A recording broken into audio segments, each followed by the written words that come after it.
আজকে পার্টনার প্রকল্পের আওতায় বাংলাদেশ ধান গবেষণা ইনস্টিটিউট কুমিল্লা অঞ্চল থেকে কসবা উপজেলার 50 জন কৃষককে ব্রি ধানের 100-র উপরে বিভিন্ন ধরনের বড় মৌসুমের জাত ব্রি ধান 102, 104, 105 এর বীজ তারা ইতিমধ্যে পেয়েছিল এবং তারা ইতিমধ্যে বীজতলা করেছে।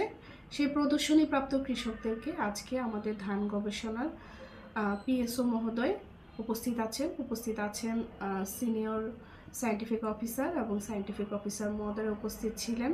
আমরা থেকে কৃষকদের প্রশিক্ষণের আয়োজন করেছি এবং প্রশিক্ষণ শেষে প্রদর্শনীপ্রাপ্ত কৃষকেরা ইউরিয়া সার, ডিএপি সার, এমওপি সার, জিপসাম সার, পাশাপাশি গ্রোজিন, জিঙ্ক সার এবং তার পাশাপাশি ফসলের ধানের রোগ বালাইয়ের জন্য বিভিন্ন ধরনের বালাইনাশকও পেয়েছে। তো কৃষকরা আসলে অত্যন্ত খুশি আমি দেখেছি।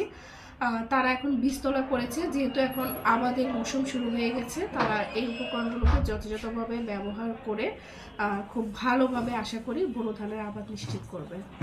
আপনাকে যে কৃষি অফিসে সার এবং বীজ দিয়েছে, কীটনাশক দিয়েছে, এতে করে আপনার কতটুকু খুশি? আমার নাম হচ্ছে বাবুল মোল্লা, আমার বাড়ি গোপীনাথপুর 1 নং ওয়ার্ড।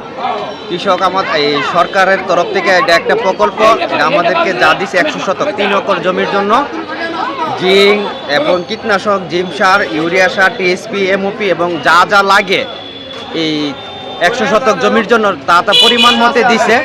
এবং ধানের জাতও ভালো জাত দিছে 108 এবং খুব আপডেট নতুন জাত 108, আমারটা 108। আমি মনে করি সরকারের কৃষকের প্রতি যতটুকু সহানুভূতি এবং যারা আজকে এই প্রণোদনা পাইছে, যারা সঠিকভাবে পরিচর্যার মাধ্যমে যাতে জমিগুলা করে, তার জন্য আমার দেশের খাদ্য হবে, আমাদেরকেও একটা বেনিফিট হবে। আপনাদেরকে কৃষি উপকরণগুলো দিয়েছে, এগুলো পেয়ে আপনারা কি খুশি? সার দিছে, টিয়া দিছে, সব কিছু আমরা পাইছি। যা পেয়েছেন তাতে কি আপনার যে ক্ষেত করেন